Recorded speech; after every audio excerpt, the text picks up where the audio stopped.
Okay, so today we're going to bake some Oaty cookies, and you will need a range of ingredients. You'll need 100 grams of butter.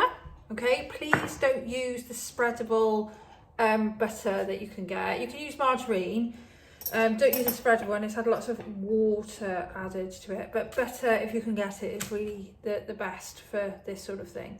Then we'll need 100 grams of sugar. I've got like an unrefined one, so it's slightly brown, but it's just a normal white sugar that you would make cakes with.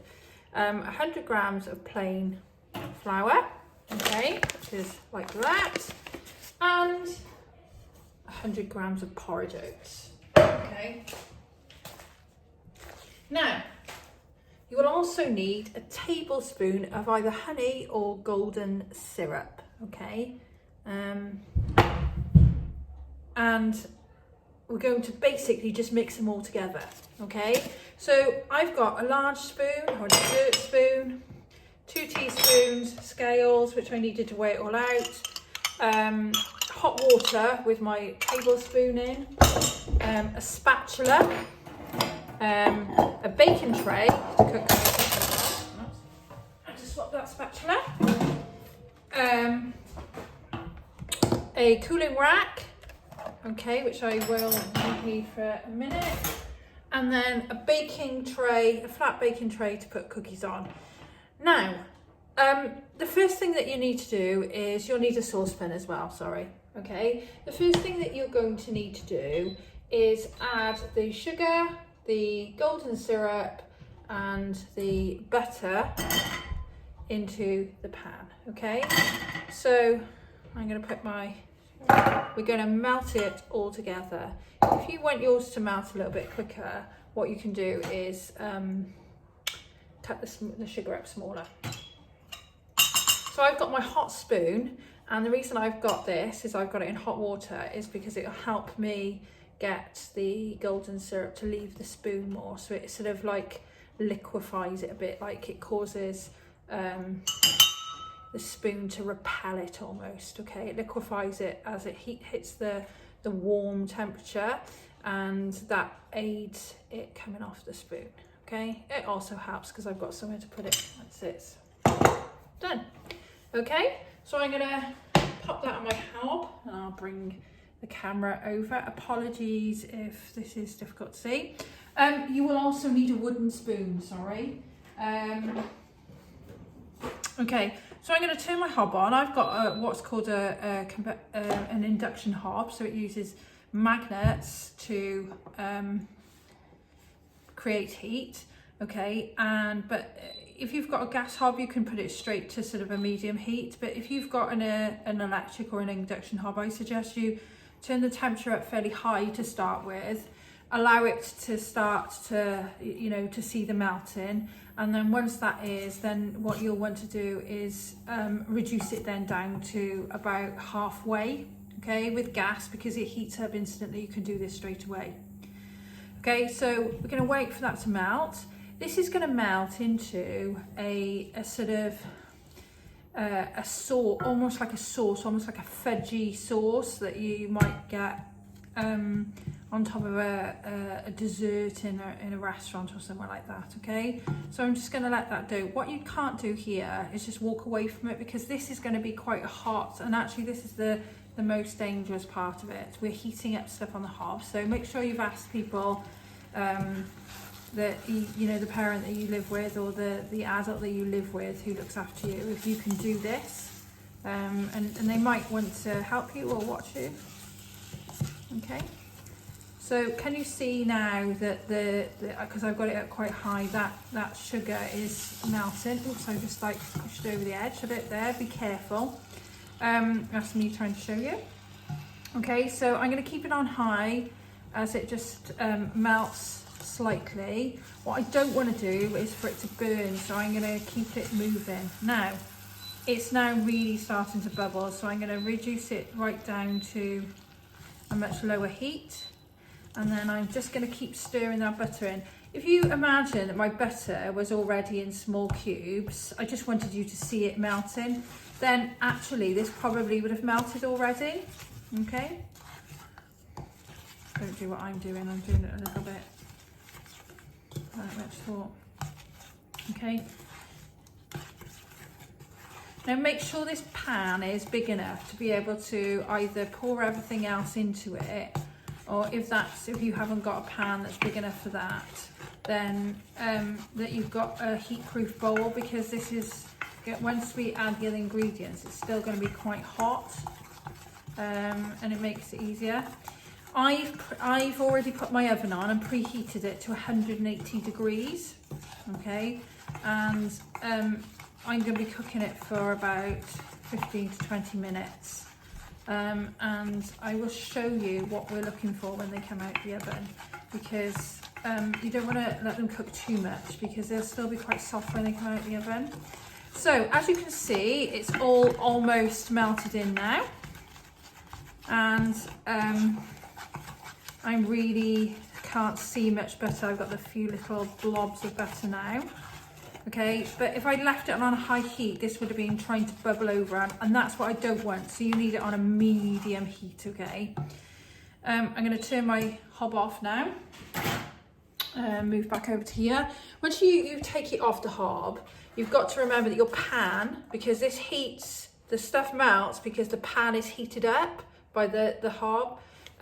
It needs to be put on something that is heat proof, so either a chopping board or a skillet or a tea towel or something like that, something that you can put a hot pan on. Okay, now I'm just going to add all my dry ingredients really. Now if you want to make these chocolates you can, but bear in mind this ingredient is so warm that if you put chocolate chips in, it'll melt.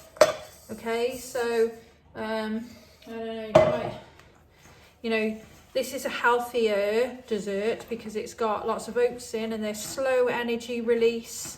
It's quite high in sugar, but it is slow energy release, and it sort of will keep you feeling a little bit fuller for longer, and you won't need as much of it to feel full.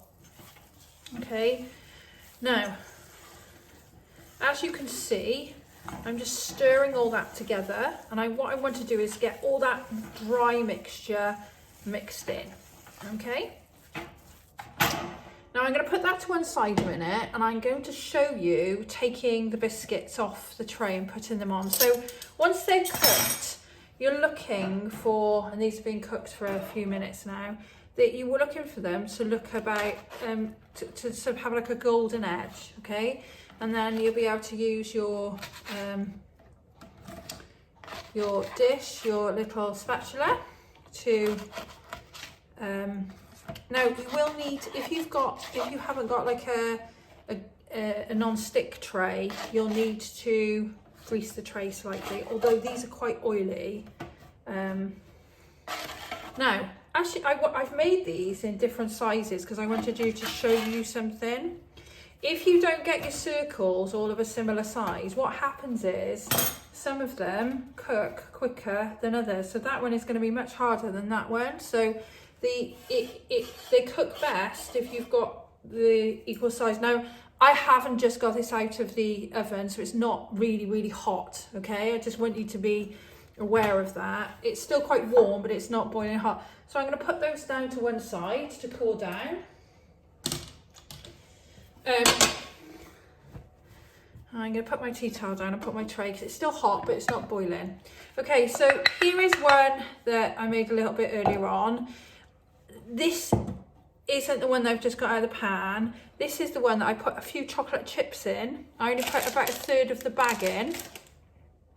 But as you can see, they've all melted, okay? Now, we're going to use 2 teaspoons, okay? And we're going to get a sort of teaspoon, make it into a ball, and then we're going to put it down. Now, I find that quite difficult, okay? So what I like to do is just use the mixture in my hands, as long as my hands are warm, and make some equal size balls. If you want to not do this and you don't like getting your hands sort of a bit sticky, then feel free to use the 2 spoons. But as I say, I prefer to do it this way. The smaller your balls that you make, the smaller the cookies are going to be, okay? But you will have end up having more of them. And as you can see, the reason people use spoons is because it gives you a better idea of size, okay? But I'm just doing some small, I'm looking at them and seeing how equal they are in size, and I'm sort of squishing them together as I would with the spoon, okay? And I'm popping them on the tray. Now, if you wanted to do this, if you were making them and you wanted to make sure you could say how much money each one cost, you could sort of divide it up by weight and weigh them out. But actually when you're baking at home, and that would happen in a factory, you know, there would be sort of ways that certain amounts of it would be allowed to come out. Okay, nearly there. Pretty boring watching me do it, isn't it? So, nearly done. And it might be that you have to do two, depending on the size of your tray, you might have to put them in 2 lots, okay? That looks a little bit big, so I'm just going to take a tiny bit off there. As you can see, I've still got a little bit left over, so I'd have to put them back in, okay? What you don't want to do is squash them all together, because you'll end up with them all running into each other, because they, you know, if you can look at the ones that I made earlier, they were quite large and round. Right, so I've got a cold spoon. I'm just going to push them down a bit, okay? I'm going to try and make them nice and circular, okay, by sort of containing the edges a little bit. Okay, remember these are the ones I've added a bit of chocolate to, so that's why they look darker than the other ones. Okay, now these taste really good on their own. They're really sweet. They're somewhere between a cookie and a flapjack. As I say, with the amount of oats in them, then actually a quarter of it is oats, then it sort of gives you a little bit of energy, okay? So now I'm going to put these in the oven.